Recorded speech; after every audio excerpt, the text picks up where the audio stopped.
Yeah, okay, and we're back with our second match of the group, Pending versus Spaghetti Bolonato, I think that name was, which is a pretty interesting name.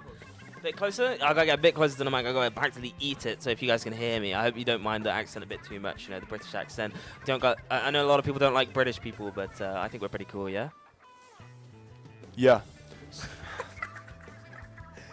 Oh, Spaghetti Bolonato. What? I thought it was Spaghetti Bolonato. Nah. I thought it was like Spaghetti Bolognese. I was like, what? Why are they calling themselves that? I don't like that team name. I don't know. It just seems like it's gonna really be. It's gonna drive me around the bend, basically. But yeah, Spaghetti Bolonato. But You can do it, Matt. Come on, try again. One more time. Spaghetti Bolo. Okay, one more. Spaghetti Bolonato versus Pending is the game we go next. We've got the same maps because we're still in round 1 of Group C. So it's game 2 of round 1 of Group C. Yes. And we're going to be going into map 1 of game 2 of map 1 of game 2 of round 1 of Group C. So let's see how that's going to go. Yeah, I think like the heat is just like melted my brain away. Honestly, Matt, I don't think you had a brain to start with. This whole weekend, you've been a little bit... Cheers. Anyway, I don't know. I think I'm just going to not talk until I see gameplay that's stimulating my brain. Because until like there's stimulation going on, I'm just like, I'm a zombie. Okay, well, that means you've got me. You're stuck with me, unfortunately. You're going to have to wait a little bit until you hear Matt's beautiful voice. We're going back into Inkblot on TC. Inkblot TC again, a nice standover that came from Splatoon 2. Everybody loves Inkblot. It used to be the game's default. That's not the case anymore because they turned every map into a... Not everybody loves Inkblot. I mean, I do, but I'm just saying don't use that word so liberally when not every single person in the world loves Inkblot. Everybody loves Inkblot. Everybody loves Inkblot, but they turned every map into a Tetris piece, so that's not quite the case anymore.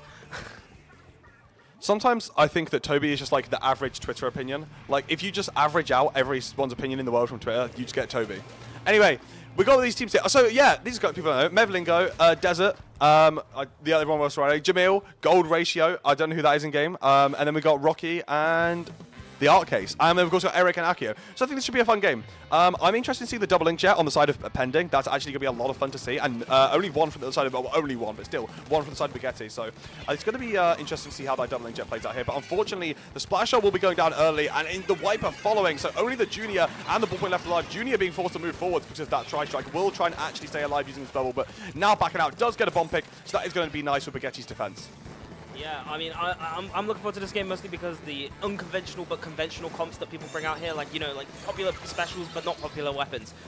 You kind of see that stuff out of teams that include Jamil. He is a bit of a catalyst for things like that. But as we're saying this, the first checkpoint does get defended pretty handily. They do lose 2 members, but defense has been solid for Bagetti, and Pending have to hold that. So we're going back to a neutral game here. The Splatana we're seeing has the hammer, trying to find something, you know. You always see like, oh, okay, that could have been huge. Does manage to miss, does miss. Huge defense from Jamil as Pending go back on the offensive after that.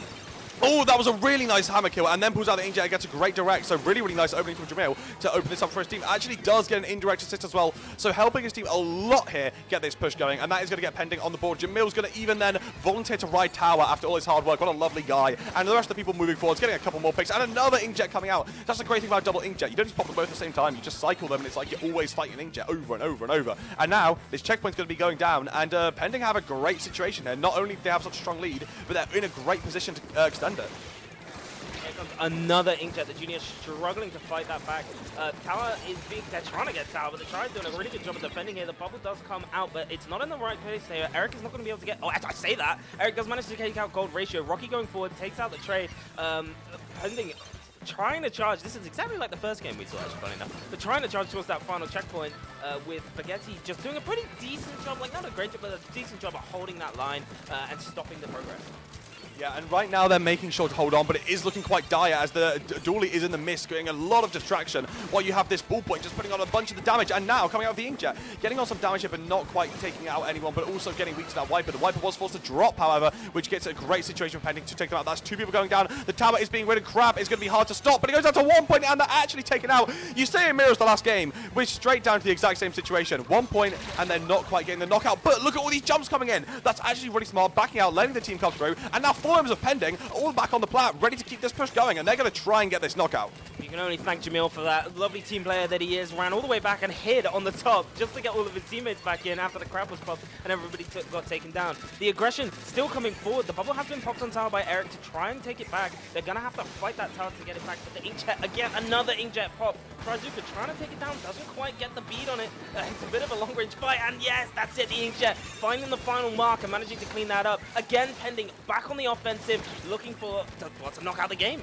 Yeah, it's really been relentless. There's only 2 minutes left in the, well, there's 2 minutes left in the game. It's just gone past halfway mark, and it feels like the push has been happening the entire time. A trade does happen from both ball points here, as now it's going to be a 3v3 on those short-range weapons, but Blue are still just moving along Pending. Arcase has now popped this inkjet, does get the pick now onto Akio, and is going to be getting some long-range chip damage onto the rest of the members. Tower is now being ridden by Golden Ratio, but taking a lot of damage. No one getting on the tower. Eric jumping on, trading with Golden Ratio, but members of Bagetti are there to defend, but it doesn't matter. Pending are still here to take this fight. It looks like Mevlingo will be going down as members of Pending are going to try and take this on. Jumps are coming through, and Hammer is at the ready to try and keep this defense up. Jamil is positioned really, really aggressively to try and get some picks here, but nothing's quite happening. It seems like neither team wants to give up their position, so they're just kind of waiting for stuff like this special, which is coming through with Jamil. We'll get that first pick, looking for the second, and now that's finally a wipeout on the side of Bagetti Bolonato, and after 4 minutes, the knockout does happen. I gotta say, the discipline there from Pending to hold that plat, you'd see it over and over again. I'm not sure if you caught that in the chat, but every time the tower was getting close to that end and they'd lose a member, they'd fall back a little bit, wait for the jumps to come in, and just go back at it. And they were doing it so efficiently that they were cycling specials and just putting Bagetti on the back foot. They had to keep winning fight after fight after fight just to stop the tower from being dunked. So actually a really good round seeing there from Pending, doing a really good job at knocking that one out. Yeah, I think you put it perfectly with the word, I forgot it, discipline. Let me try that again. All right, reset. I think you put it perfectly there with the, word discipline, where a lot of the time, if you get it down to that 1 point mark, you're like, okay, well, we've won the game. Let's just keep running at them and fight and fight and fight. But what they decided to do is like, no, we can make this knockout happen. We've taken these team fights. They've gotten close enough. So, like, if we go 3 down, instead of being like, let me just sit on the tower for a bit and stall them out and take a bit of time, they took it back. They waited. They got jumps in. They knew their teammates were coming soon. It wasn't going to be late jumps. And they managed to keep the push going. And like we said, it literally felt like a 4-minute push. In fact, did they stop pushing once, or was it literally just a 4-minute push to a knockout? It was practically a 4-minute push. There was a little bit of shaky ground at the beginning there where they lost the advantage and had to fight back the Splatana. But literally from I'd say about 4 minutes 30 on the clock, they managed to get that push going. First checkpoint, second checkpoint, third checkpoint, and then they were just fighting for that 1 point for a solid 3 minutes. Yeah. And being able to hold on like that in this game is a really, really important trait to have. So nice to see from Pending, a pickup that haven't had a ton of experience together. So it'll be nice to see what sort of damage they can do in this group. Again, getting that first game over Bagetti Bolonato, but even though it was a knockout, it did take 4 minutes to happen. So Bagetti can definitely win fights. And even though it's such a small thing in the game, it is the base thing you need. If they can win fights, then they have the potential to win the game. If you're literally losing every single fight, well, it's just not going to happen. So Bagetti can still definitely be in this set, and we'll have to see what adaptations they're going to make going into Spark Zones.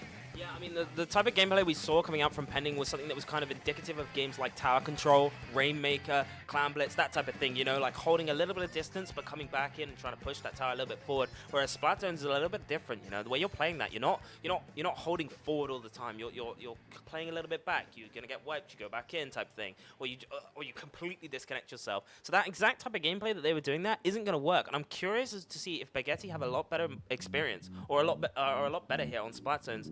I mean, looking at their comp, a junior, I mean, it's a pretty good Splat Zone weapon. So I'm curious about when we go into this game, exactly what we're going to see out of Bagetti. Well, we'll have to see. Oh, wow. Look at these lovely people. Yeah, everyone wave. Everyone cheer. Yeah. Except paintbrush users. I don't want to see any waves from paintbrush users. Okay? No. Spore, put your hands down.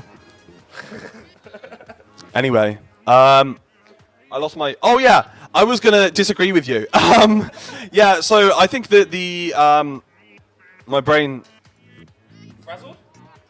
So, yeah, I think that the way they were playing on TC is actually, like, the way that we were saying they played so disciplined will work really well on zones, because having the discipline to know when they can go forwards, when they have to sit back, when they have to wait for each other, when they have to do blah, blah, blah, blah, blah, blah, blah, is perfect for Splat Zone's playstyle. So even though the exact way they were doing on Tower Control, they can't play exactly like that, I think that the skills they've shown as a team will work really well on Splat Zones. And I think it's going to be a difficult one for Bagetti.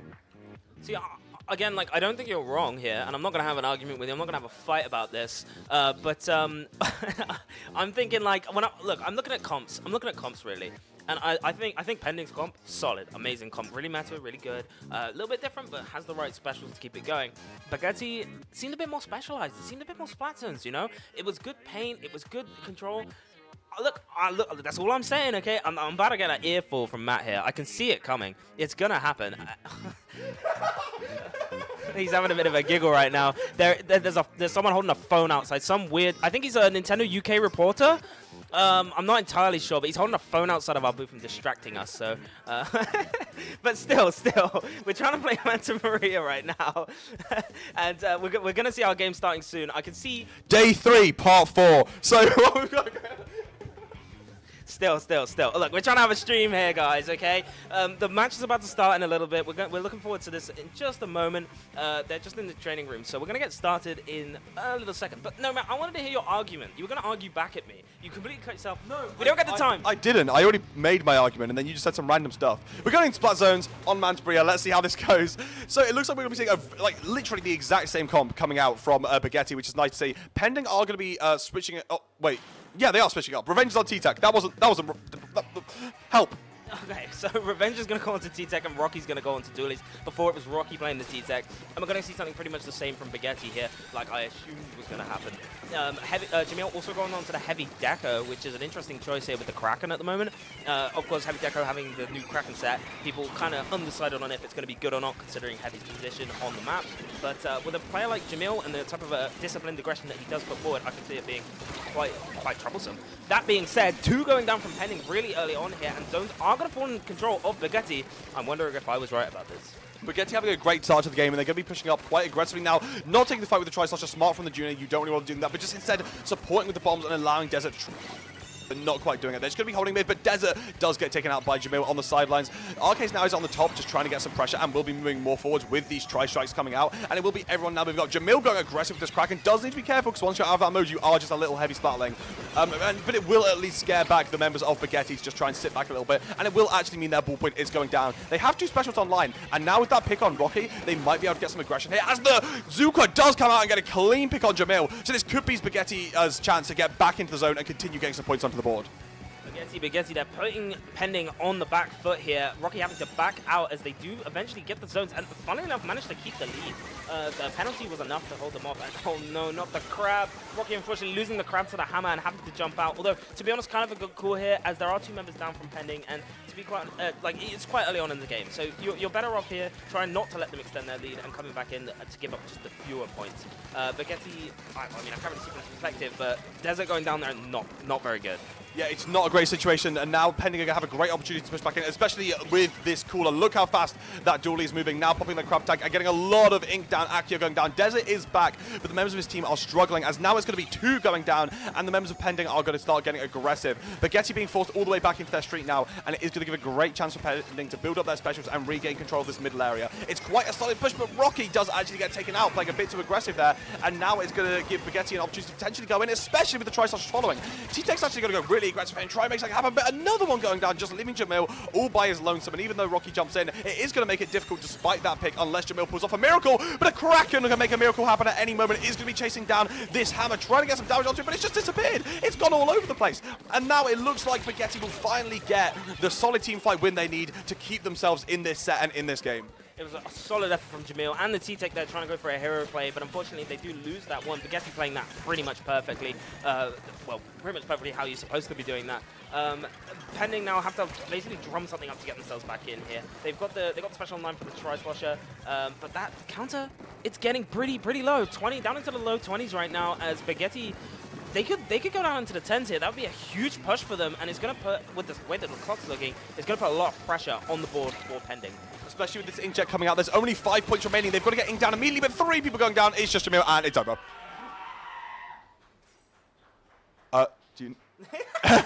Sorry, I just heard a screaming sound and I got scared. But either way, 1-1 in our second game in this second round in this group. So that is going to be nice to see. We're going to see game 3. We're going to get to see that final map, which we didn't get to see before. And that's going to be nice to see, because honestly, that first game looked pretty dominating from the side of Pending. But now they're taking it 1-1, and on Rainmaker Flounder, they might be able to, Bagetti might be able to make the comeback.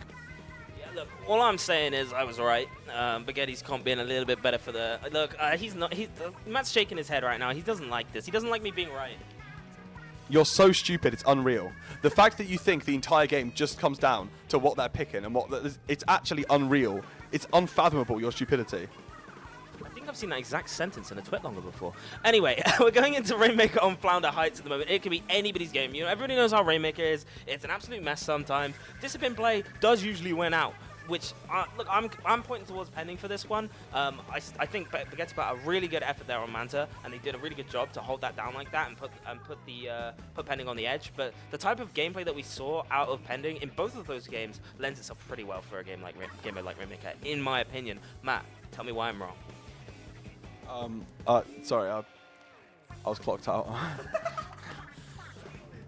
No, yeah, Pending on Rainmaker. I think that'll be pretty sick.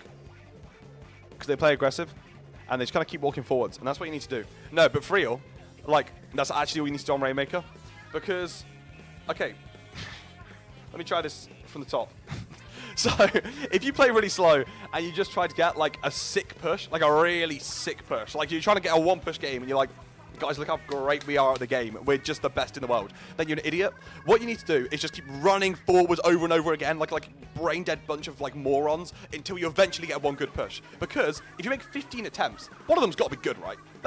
That's my mindset with Rainmaker. You just got to keep, and obviously be good at the game. You know, that comes with some like a few asterisks here and there in the sentence. But just make a bunch of attempts and keep playing aggressive, which it really looks like Pending were doing in that Splat Zones game. Okay, I'm taking the mic away from you. He's starting to sound a bit like Putz here. Okay, we're going into Rainmaker on Flounder Height. That's what we want to see. Great map, a great round. 1 of 1. We're going into this final match. This is a decider here. So let's see this going forward. Let's see what we got from both teams. Right.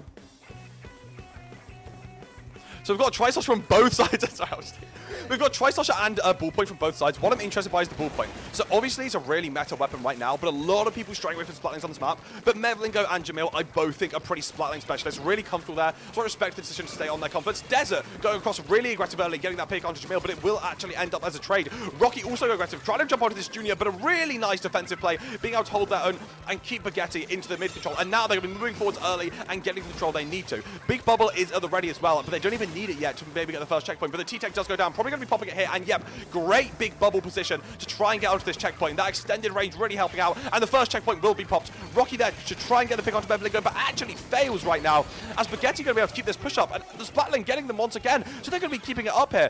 It looks like Bagetti have a ton of space, especially with a bunch of members Pending going down. They finally re-grab, and they're going to try and keep this push going, but the Arcades has something to say about it.